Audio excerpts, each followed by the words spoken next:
Hello student, we are providing Centennial online classes as we are working from home. Today I will discuss class 12th chemistry chapter 8 D and F block elements, and today topic is ionic equation of potassium dichromate with following ions. So now you see, already you know the potassium dichromate is a oxidizing agent. Therefore it can oxidize different ions in a chemical equation. So I will take here some examples how to write the ionic equation of potassium dichromate or chromate ions with following ions. So first of all I will take here the iodide ions. When this iodide ions will react with Cr2O7 2 negatives, it will oxidize I- to I2 in acidic medium. So now you see how to write this complete balanced chemical equation, and this dichromate ions will reduce here Cr3 plus, and now we have to write the ionic equation. How to write the ionic equation with iodide ions? Now you see, जब हम क्या करेंगे कि I- का reaction जब हम Cr2O7 से करेंगे तो ये आपको ये प्रोडक्ट देगा. तो ये पहले तो ये जानना पड़ेगा कि I- ऑक्सीडाइज होके किस में चेंज करेगा. तो ये आपको लर्न होना चाहिए कि I- will change into the I2.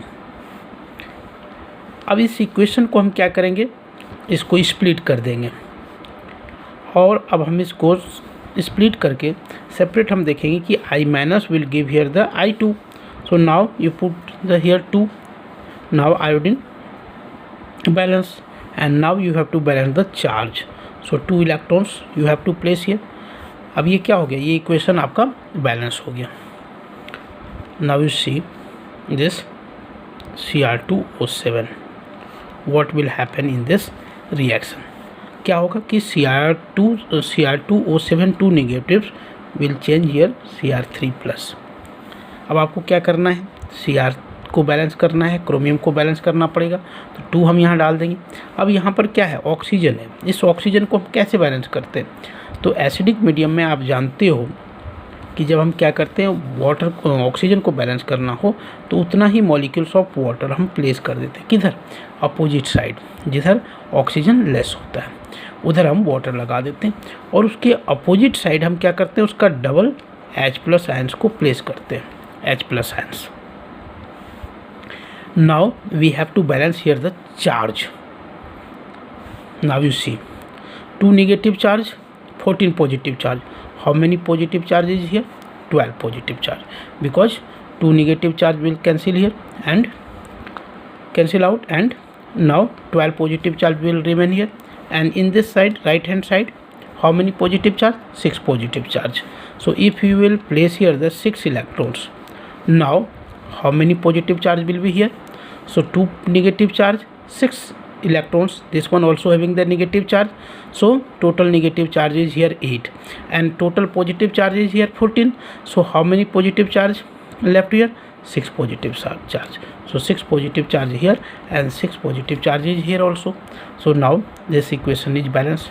Now you have to write the complete equation. Complete equation के लिए हम क्या करते हैं, यहाँ 6 इलेक्ट्रॉन्स है और यहाँ 2 इलेक्ट्रॉन्स है. तो इस पूरे इक्वेशन को हमको क्या करना पड़ेगा, 3 से मल्टीप्लाई कर देंगे. This electron and this electron will cancel here, and now you have to write this equation, net balance chemical equation. तो नेट बैलेंस केमिकल इक्वेशन लिखते समय आपको ध्यान देना पड़ेगा, ये जो हमने 3 मल्टीप्लाई किया है वो 3 इस पूरे इक्वेशन के साथ है. तो ये कितना हो जाएगा, 6I- प्लस आपको लेफ्ट हैंड साइड के सारी स्पीसीज को पहले लिखना है. तो 6I- plus Cr2O7 2 negatives plus 14H plus will give here what 3I2.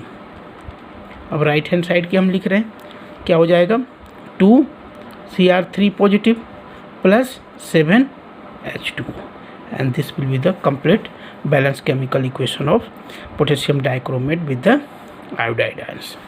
अब दूसरा हम एग्जांपल लेते हैं यहाँ पर, सेकेंड एग्जांपल। यदि हम यहाँ पर ले लें, सपोज करो कि Fe2 plus means ferrous ions और ferrous salt FeCl2, FeSO4 like this, any types of the salt you can take here. If this salt, ferrous salt, will react with the potassium dichromate, it will give here the ferric salt. It will give here the ferric salt. Means when this Fe2 plus salt will react with the Cr2O7 2 minus, it will give here the Fe3 plus and Cr itself here what reduce and it give the Cr3 plus. Now you have to write the balanced chemical reaction also. Again you have to write the balanced chemical reaction. तो आपको क्या करना है, फिर आपको ये जानना है इसमें कि Fe2 plus will give here the Fe3 plus. इस चीज़ों को आपको लर्न करके रखना पड़ेगा। आपको ये जानना है कि जब हम पोटेशियम डाइक्रोमेट डालते हैं Fe2 प्लस में या फेरस सॉल्ट में, तो वो किस में चेंज होता है। तो यदि फेरस सॉल्ट है तो वो फेरिक सॉल्ट बना देगा, और Fe2 प्लस है तो उसको Fe3 प्लस में चेंज कर देगा।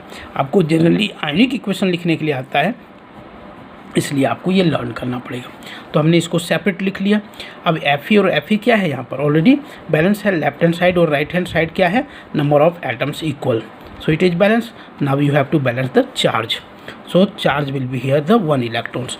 And now you have to write this equation, potassium dichromate. तो Cr2O7 2 negatives react with 14H plus plus 6 electrons. इस इक्वेशन को आपको लर्न कर लेना है, and it will give here the 2Cr3 positive plus 7H2O. अब आपको क्या करना है, net chemical balance chemical equation लिखना है। तो नेट बैलेंस केमिकल लिखने से पहले हम क्या करते हैं, इलेक्ट्रॉन्स को कैंसिल करते हैं। तो in this equation 1 electrons, in this equation here the 6 electrons. So this whole equation will multiply by 6, electron will cancel here. Now you can write here the balanced chemical equation. So 6 Fe2 plus, then this one Cr2O7 2 negatives plus 14H plus, and it will give here the 6 Fe3 plus plus 2 Cr3 plus plus 7H2O. It will give here the 7H2O. So this is the